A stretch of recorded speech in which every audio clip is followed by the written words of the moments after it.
Qadar, destiny. The linguistic meaning of qadar, the linguistic significance of this word, why we use it to mean destiny, is the exactness, the had, that means the limit upon which everything comes into being, whether good or evil, beautiful or ugly, wisdom or stupidity, etc. Notice there the opposites. The existence of opposites is evidence for the perfection of God's power. He can create anything possible. And the linguistic meaning of qadar is the manifestation of how things turn out to be, whether good or evil, as well as what reward and punishment those things get. Therefore, qadar is destiny or fate.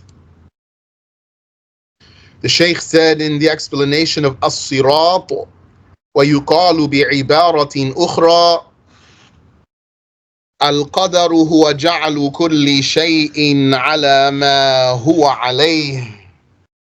In other words, the qadar is the making of everything as it is, or making everything as it is.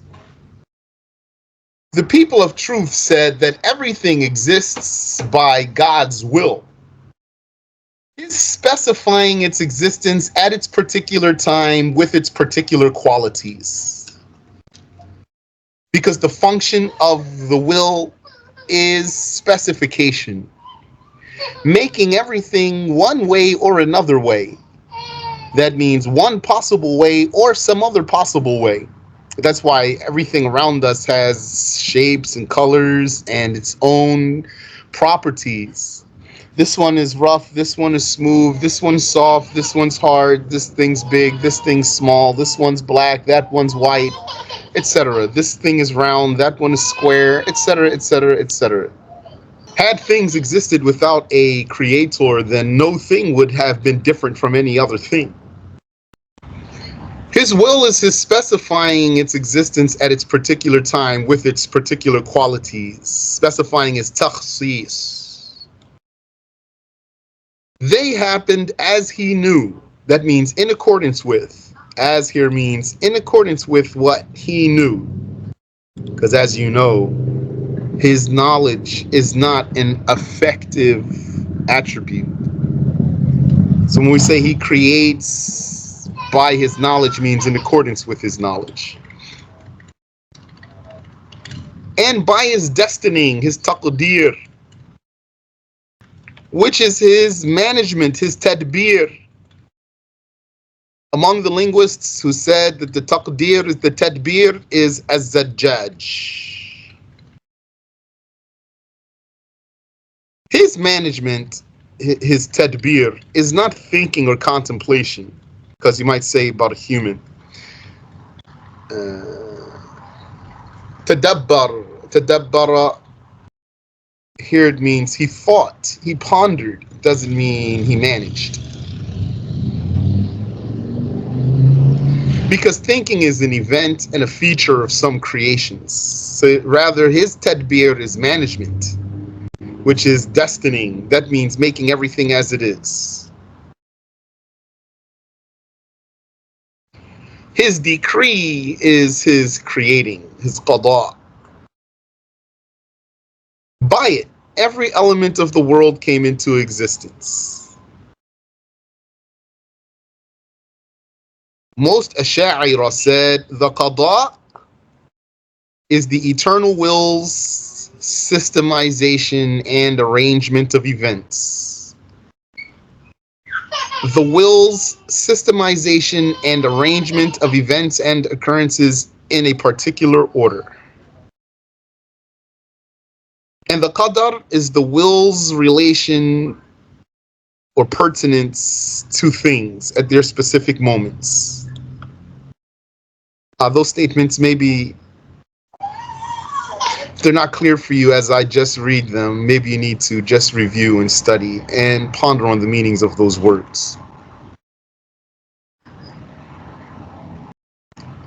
The Maturidiyya said the qada is God's eternal will as related to how things shall be in the unending future.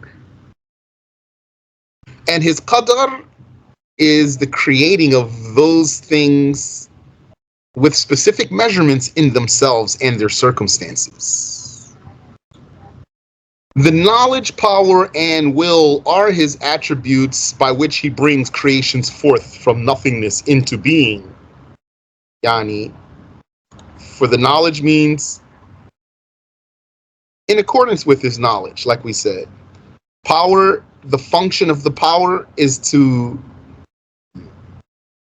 bring something into being from nothingness, or to reduce the existent back to non-existence. And the function of the will is specifying the possibilities with one way or another way. These are his attributes by which he brings creations from nothingness into being. What he eternally knew would happen, he willed that it happens.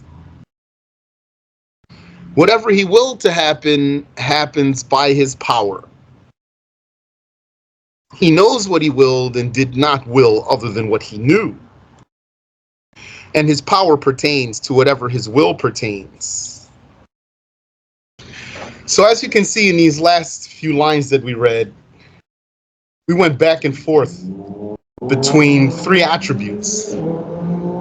That's how this paragraph starts. The knowledge, power, and will are his attributes by which he brings creations forth from nothingness into being. And then we talked about all these three attributes in one context. What he eternally knew would happen, so what he knew, he willed that it happens. And what he willed to happen happens by his power. He knows what he willed and did not will other than what he knew. And his power pertains to whatever his will pertains. And then here we added something, which is the speech. Whatever he commanded to be would be at the time and in the way he willed it to be, as proven by his saying, إنما قولنا لشيء إذا أردناه أن نقول له كن فيكون. Our mere saying to something when we willed it is that we say to it, be, and it is.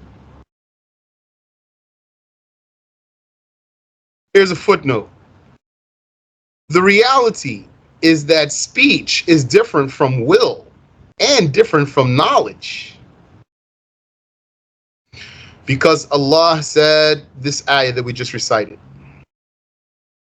By this we knew the difference between the saying of God and the will of God. The saying of God is his speech.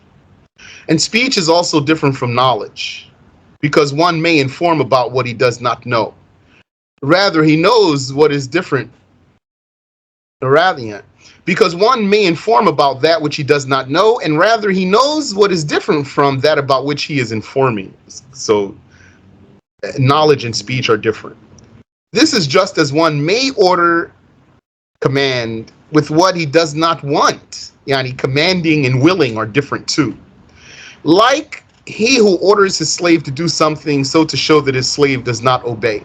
So, yani, one of the benefits of all of this talk here is to know the difference between these attributes, but also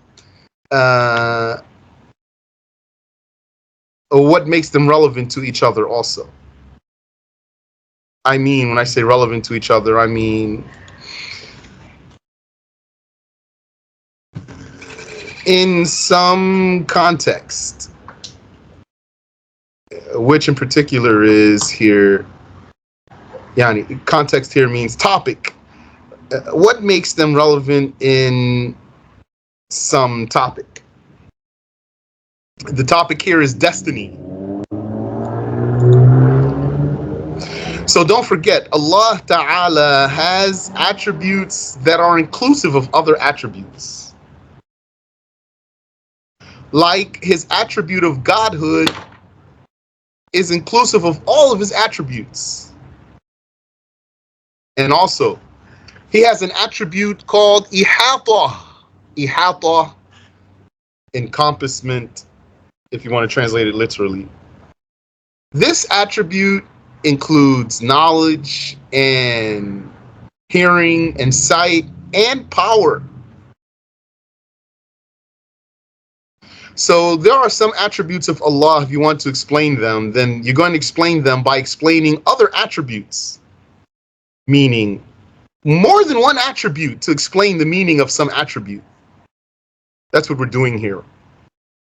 We're talking about qadar, and in the process, we are talking about so many attributes. The attribute of will, the attribute of power, the attribute of knowledge, the attribute of creating, the attribute of speech.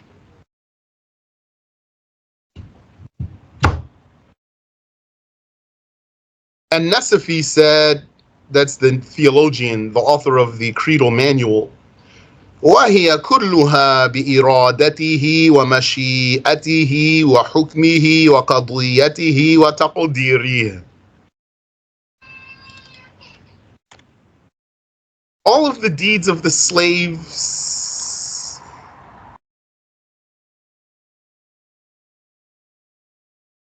all deeds of the slaves are by his will, his hukum, his judgment, his decree, and his destining. We recently covered this in some of our Nasafi classes. So all deeds of the slaves are by his will. We said what will means. And we said what decree means. And we said what destining means. And really that's even the broader topic. That's what we're trying to explain. What does hukum mean? By hukum, he meant the will of Allah as related to creating. So then we spoke about that. It was said that what is meant is the address from Allah by which things come into existence. Al-amru takwini. And that's what we were just now talking about. إنما قولنا لشيء إذا أردناه أن نقول له كن فيكون. Our mere saying to something when we willed it is that we say to it be, and it is. That's called al-amru takwini.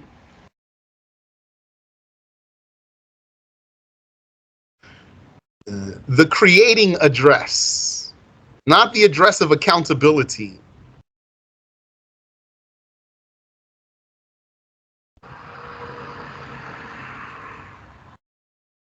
Nothing is more likely to be his creation than anything else. Allah said, قُلْ كُلٌّ مِّنْ عِندِ اللَّهِ.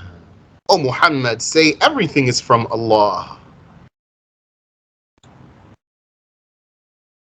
For a possibility to exist, it needs a creator. Because it exists after nothingness, so it can't make itself exist. What does possibility mean here? I think it's clear for you. Yani, that possibility could be a stone, could be a plastic bag, could be a sound, could be a motion, a movement, etc., etc. Anything possible. Allah can create anything possible. For any possibility to exist, it needs a creator. Because it exists after nothingness, so it couldn't have made itself exist. It needs other than itself. Had it been the case that these attributes pertain to only some possibilities, this knowledge and power and will, had they been limited to only some possibilities, Allah would be attributed with the opposite of these attributes. Or, yani.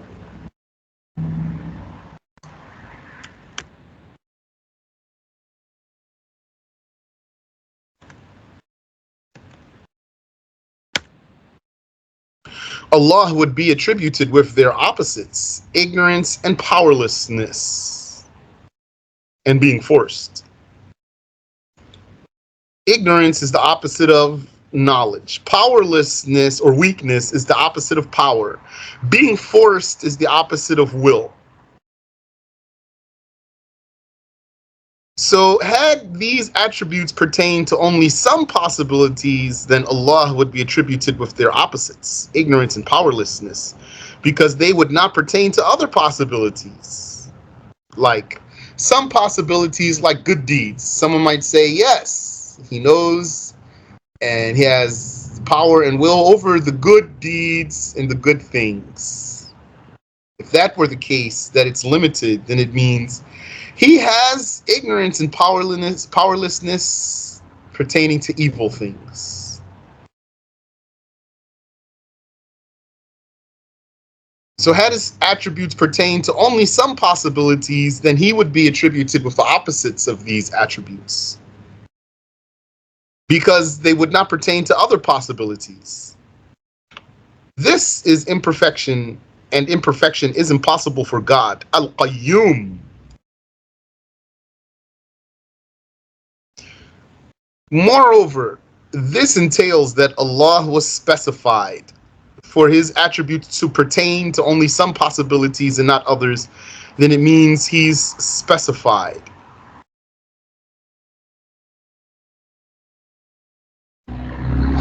That entails that someone specified him. That entails that someone else other than him specified him, limited him, specified him with their relation to some things over others. Who made him, according to you, we would say to someone who says such a thing, who made him have power over the good and not the evil, instead of just having power over everything, according to you?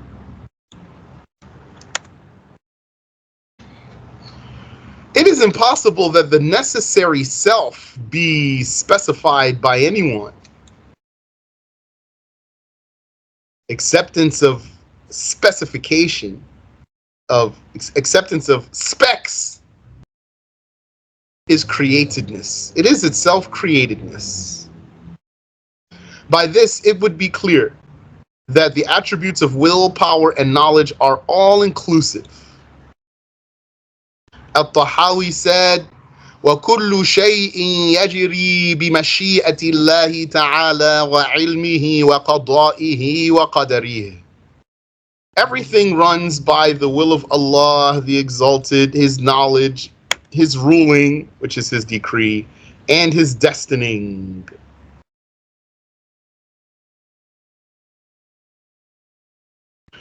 As the self of Allah has no beginning, his will, knowledge, decree, and destining without beginning preceded all matters, preceded all events. Whether a size or an action good or bad, or obedience or sin or blasphemy, all deeds of creatures and everything that comes into existence. وَسُبْحَانَ wa bihamdih.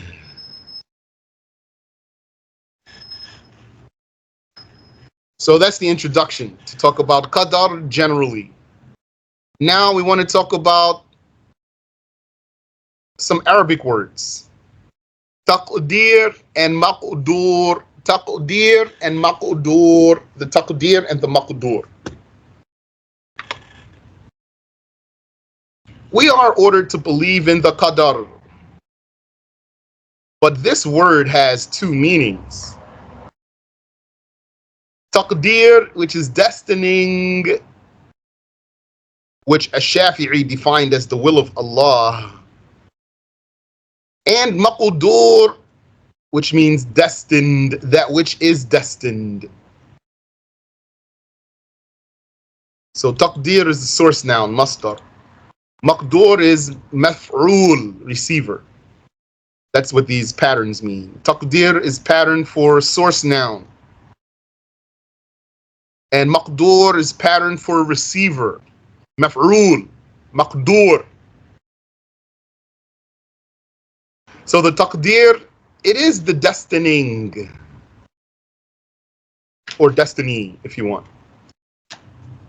which is the making everything as it is. Ash-Shafi'i said, this is the will of Allah. In one lesson, I asked Sheikh Samir, what's the difference between qadar and mashi'ah? He said, according to Ash-Shafi'i, they are the same. So the word qadar, it could mean taqdir sometimes, and it could mean maqdur sometimes. Taqdir means destining, maqdur means the destined. Both meanings, the meaning of destining and destined, are compacted in the hadith of Gabriel. Both meanings, not both words. So qadar has this meaning and this meaning. Qadar has the meaning of taqdir and the meaning of maqdur. وَالْإِيمَانُ بِالْقَدَرِ خَيْرِهِ وَشَرِّهِ. And belief in qadar, it's good and it's bad.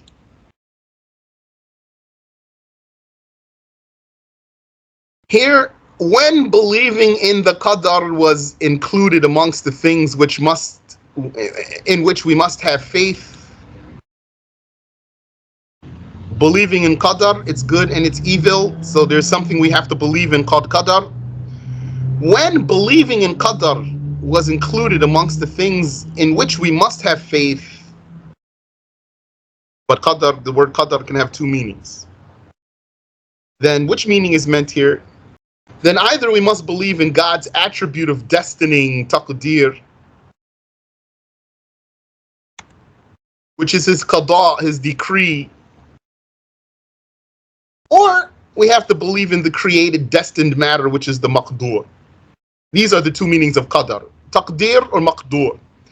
So when the hadith says, wal imanu bil qadar, and believing in qadar, does this mean believing in the taqdir, or does it mean believing in the maqdur? The created, decreed, destined events that occur and happen are not what must be believed in, along with believing in Allah, his angels, his books, his messengers, and the last day. That's maqdur. The maqdur is what is decreed. So what does that include? What's included under what is decreed? The created things, the destined events that occur. You could call that qadar, but it's going to be qadar with the meaning of maqdur. This is not what we have to believe in, along with believing in Allah and his angels and his books and his messengers in the last day. When it is said in the hadith that faith is to believe in Allah and his angels and the books and the messengers in the last day, and to believe in qadar, this doesn't mean, and to believe that there are created things that happen, like buildings and animals and plants and humans, and that's not what's meant here. So it's not the maqdur. So it must be that we are obligated to believe in and accept qadar with the meaning of destining, taqdir. Allah, far from imperfection is he, said, Inna kulla shay'in khalaqnahu biqadar. Surely we have created everything. We have created it by qadar.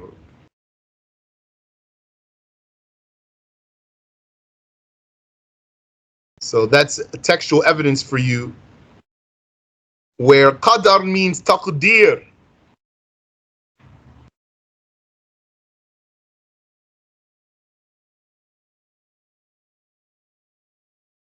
However, the very same hadith does hint to the maqdur. Because the Prophet sallallahu alaihi wasallam said, وَشَرِّهِ, and its evil.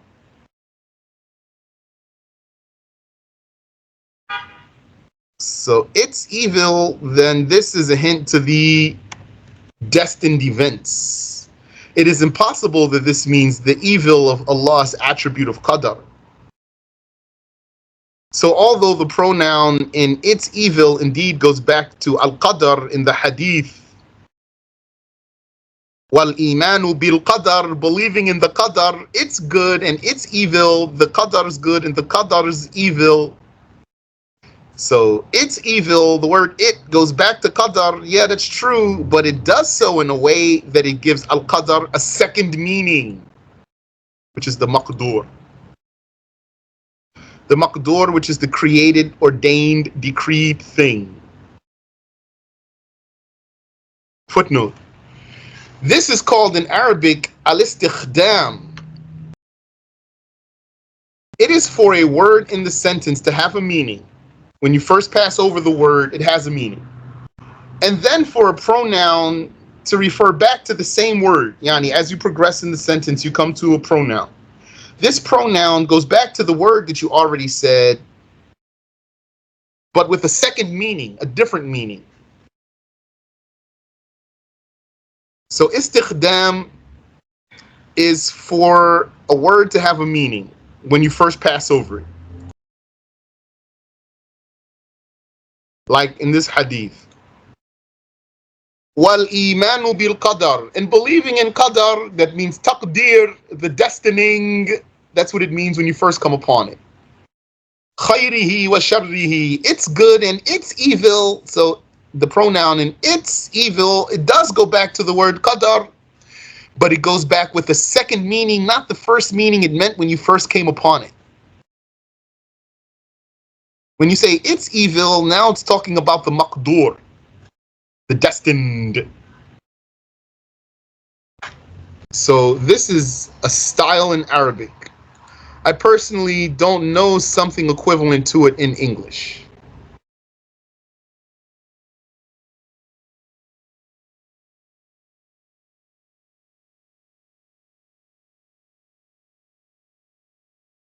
What's similar to that?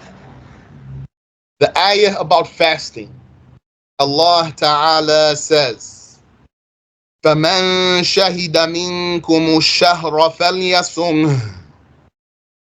Whoever among you, if I translate it very literally, whoever among you witnesses the month, then let him fast it. So, whoever among you witnesses the month. So when I come across the word month, at first, it means actually here the crescent for the month. That's what month means here when you first come upon it. فَمَنْ شَهِدَ مِنْكُمُ الشَّهْرَ. Anyone among you who witnessed the month, meaning the crescent, that's what it means when you first come upon it. فَلْيَصُمْ, then let him fast it. Then let him fast the month. But it here means the days of the month. The daytimes of the month, not the crescent. So the pronoun it does go back to the word we already encountered. And when we encountered it the first time, it had a meaning, which was the crescent. But by the time we got to that pronoun and the pronoun came back to that same word that we already passed, it came back to it with the second meaning. In this case, the second meaning is the daytimes of the month. So the meaning of the ayah is, whoever among you witnesses the crescent, then let him fast the days of the month. The daytimes of the month. That's called in Arabic istikhdam. To say a word, to come upon a word with a meaning, and then as you progress into the sentence, to come across a pronoun that refers to that word that you already passed, but with a new meaning. So this istikhdam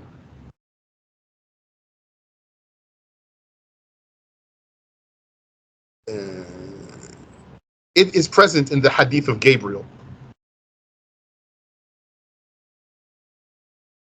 وَالْإِيمَانُ بِالْقَدَرِ خَيْرِهِ وَشَرِّهِ. And believing in the qadar means the taqdir. It's good and it's evil, meaning the evil of the maqdur. If you have any question there, let me know, please.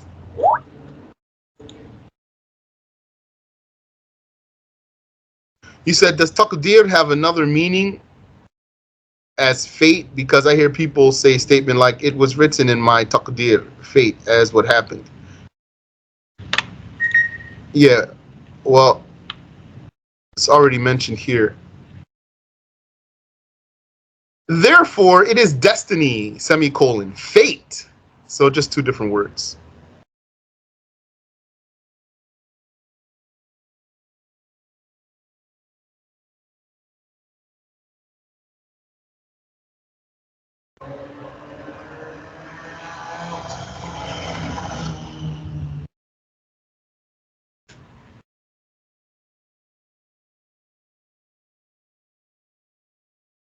Our obligation concerning the maqdur, yani, are we obligated? Do we have any obligation pertaining to the maqdur, the qadar, which is the maqdur?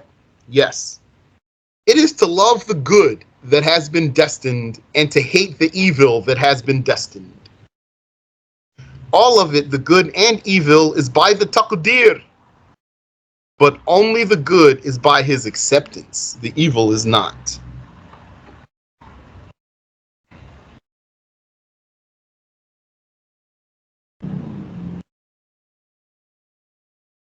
وَسُبْحَانَ اللَّهِ وَبِحَمْدِهِ.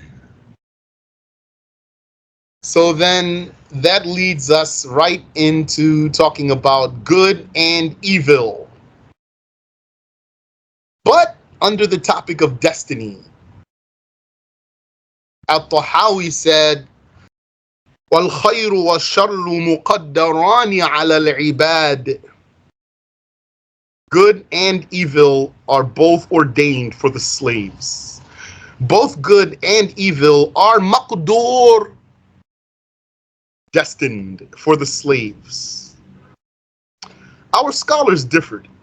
Some said that we generally say that all occurring things are by the will of Allah, even the evil, but we do not specifically say alone, independently, that he is the creator of ugly or evil and sins or disgusting things or corpses and stenches. We don't just say, according to some, Allah is creator of evil, Allah is creator of the ugly, Allah is creator of the sins. Only they're not denying that is true. They're saying it's not good manners.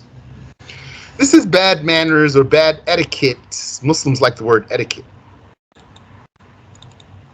I'll put the word the Muslims like. You spell that? What, etiquette? Yeah. E-T-T I-Q, I don't know. There it is. Etiquette. I got it. This is bad etiquette towards Allah. Footnote. The Shaykh said in the Sirat, the judgment of the one who attributes to Allah the good and attributes to the slave the evil, out of good manners, out of good etiquette, not out of wrong creed, just he's watching his words out of good etiquette. His judgment is that there is no harm on him, means there's no blasphemy and there's no sin either. However, if he believed that Allah created the good but not the evil, then he is charged with blasphemy.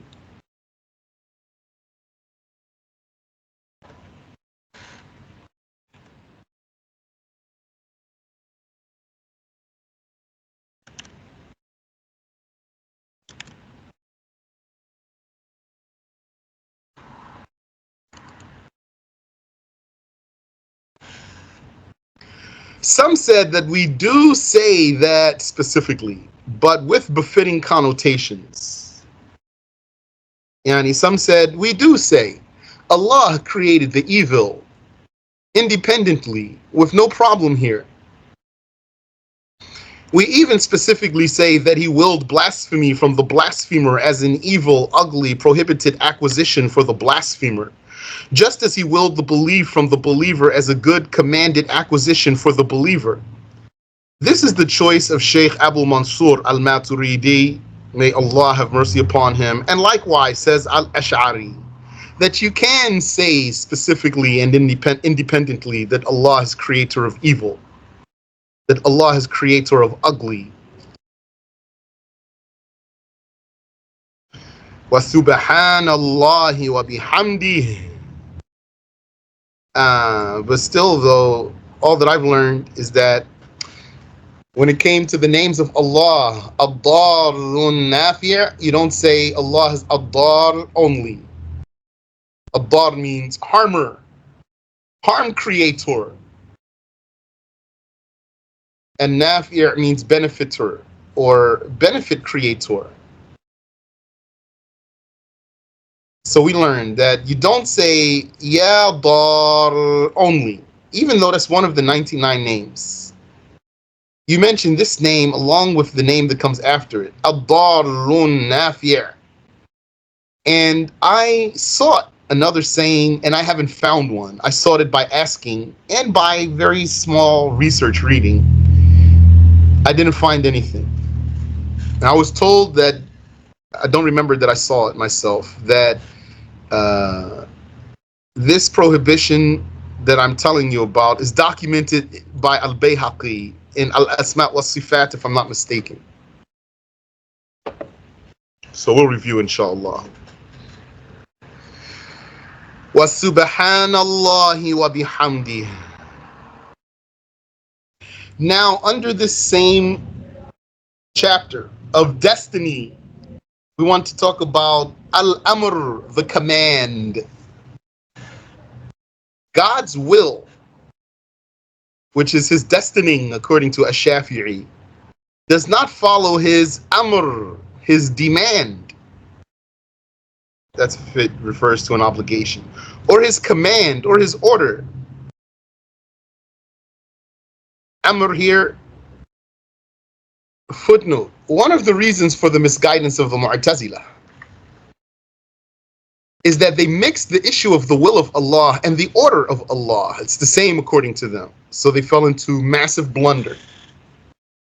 To them, the will of Allah is necessarily related to the order. Not everything that Allah ordered to be done was willed by Allah to come into existence. That's what we say. Mu'tazila don't agree. So, as an example, we say, Allah ordered Abraham to sacrifice his son, Ishmael, but he did not will for that to happen. So he commanded him to do it, and he didn't will for it to happen. That's a very clear example. The Mu'tazila say that everything that Allah ordered to be done, he willed for it to be done, whether or not it existed. They believe that everything he prohibited, he did not will to exist, whether or not it existed. Well, they might say, yes, he did command Abraham to sacrifice his son, and therefore he willed it, but it didn't happen. Maybe they would say that because they do believe like that. They believe that Allah would will for something and it doesn't happen. So I don't see anything that would stop them from answering this case like that.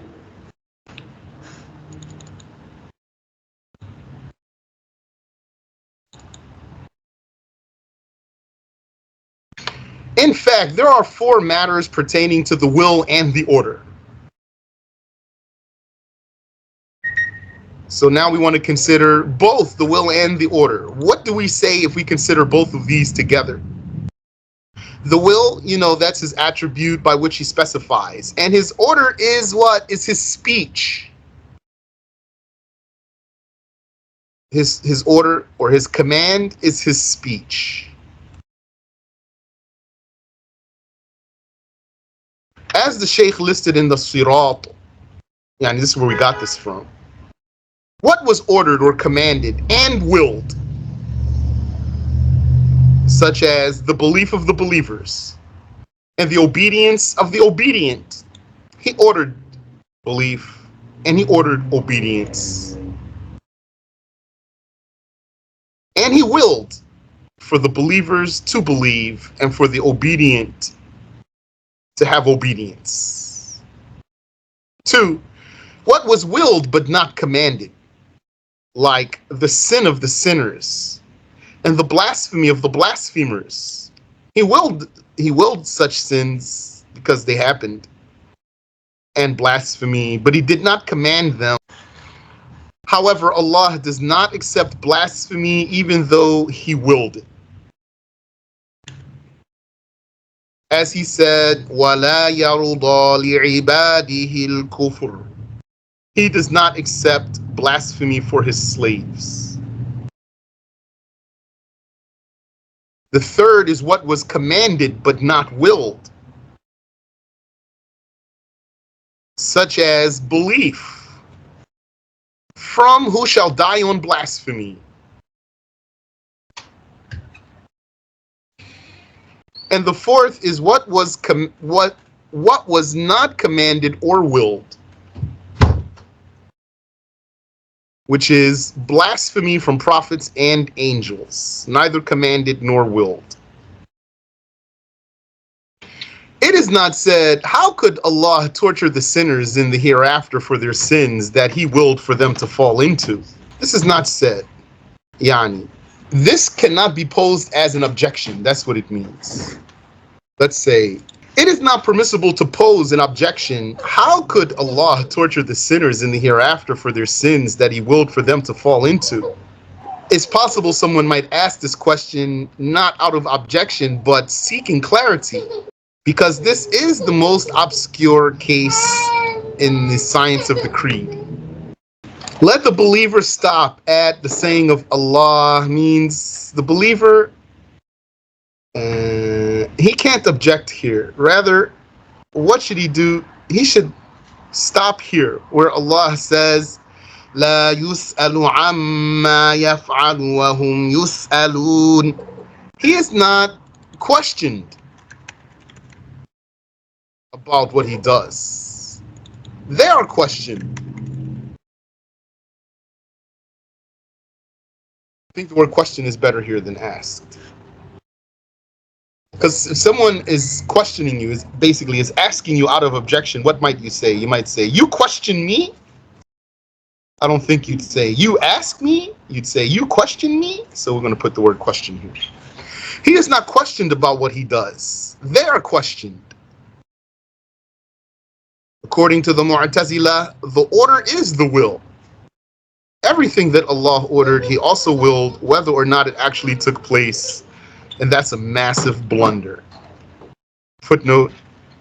This is why they said that Allah ordered his slaves with belief and willed for that to occur, but it did not happen in all of them. To them, those in whom it took place are the believers and the others are the blasphemers. We have a footnote here. It is not permissible to pose an objection. How could Allah torture the sinners in the hereafter for their sins that he willed for them to fall into? Footnote.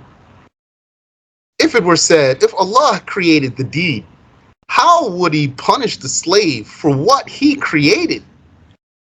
We respond, he punishes a creation that he created.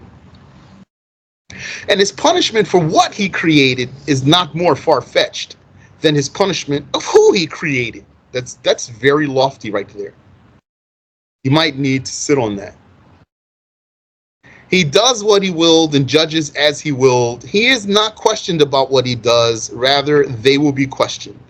This is the path of the Salaf, the companions, and the followers of the companions. Any question? You said, did I say Al-Maturidi and Al-Ash'ari or Al-Shafi'i? I said Al-Maturidi. Hold on. And if Al-Ash'ari, is this an example of these two scholars of the schools of Aqidah opposed by their students? This question is in reference to them saying it is not bad etiquette. I didn't say who said. Oh, wait, no. Okay, yeah, you're right. Let me go back for you. Some said that we do say specifically that Allah is creator of evil, for example, but with befitting connotations. This is the choice of Sheikh Abu Mansur al-Maturidi, and likewise says al-Ash'ari. So is this a case of their students differing with them? I don't know. Because I don't know who says otherwise. And what's their rank? Some of the scholars are, yani, when did they appear? When did they appear? Some of the scholars are like at the rank of Al-Ash'ari and Al-Maturidi, like At-Tahawi. And there used to be Tahawis, like there are Maturidis and Ash'aris. There used to be Tahawis. But now all of those are Maturidis, which they were basically Maturidis anyway, just through a different route. And Ibn Kullab, he's like Al-Ash'ari. So I don't know who said the other saying. Ameen wa fikum. Or when they appeared, like if they appeared before everybody became an Ash'ari or a Maturidi. Because eventually all scholars of the nation of Muhammad became Ash'aris or Maturidis. MashaAllah. Yes, Sheikh. So, but are there sayings that are Ahl Sunnah that are contrary to nowadays? Are there sayings that are Ahl Sunnah, but they are contrary to what both Imam al-Maturidi and Imam al-Ash'ari have stated?